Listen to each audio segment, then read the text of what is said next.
To offer items to the market, different companies have to work together.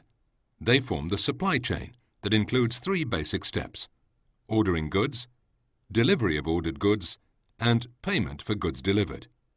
This is called order to cash. Three main actors are involved here.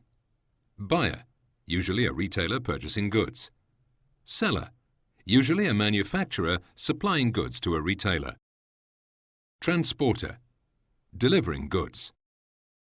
They need to exchange business information supporting the trading process. Buyer sends an order to the seller. Seller informs the buyer about the goods sent. Seller sends an invoice to buyer. Transporter needs to know where to deliver which packages. This information can be sent in any way, for example by fax, post or email, or can be exchanged directly between computer applications of the actors involved as standard e-com messages. Using e-com allows automation that speeds up the process and eliminates errors. The main messages in order to cash are order, dispatch advice, invoice.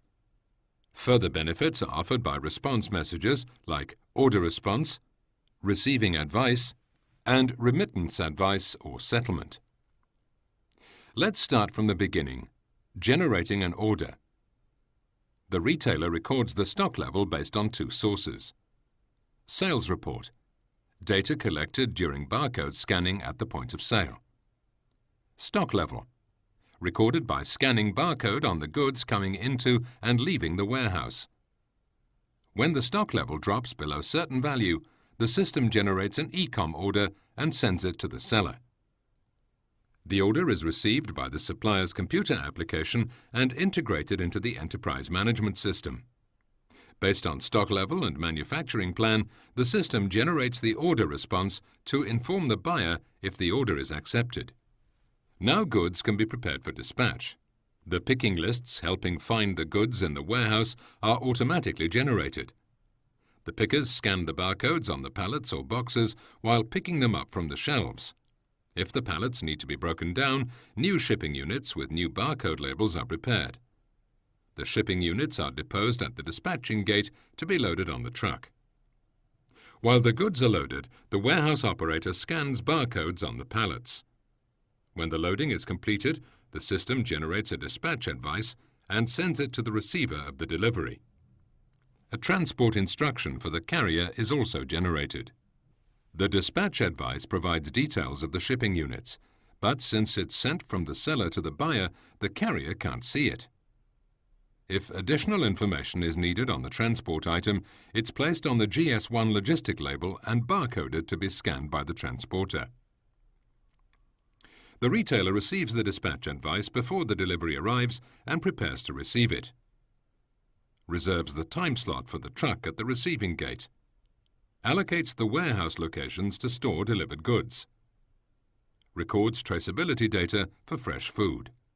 When the truck arrives, the receiver scans the barcodes of all the pallets. The information system compares the goods received to the dispatch advice and detects possible errors. Goods that have not been ordered or have been damaged in transport are recorded as rejected.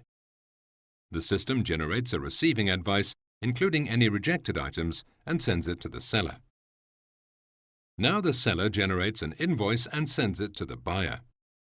The invoice can be based on data from the order, dispatch advice or receiving advice, depending on the business scenario. The receiving advice gives the best guarantee of avoiding commercial disputes.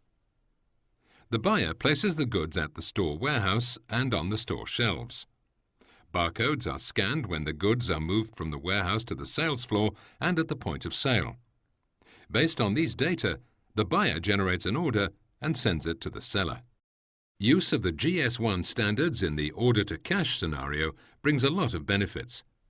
Reduction of errors and commercial disputes, time saving and increase of service level, cost savings, customer satisfaction, and many more. To get more information and help in implementation, please contact your local GS1 member organization.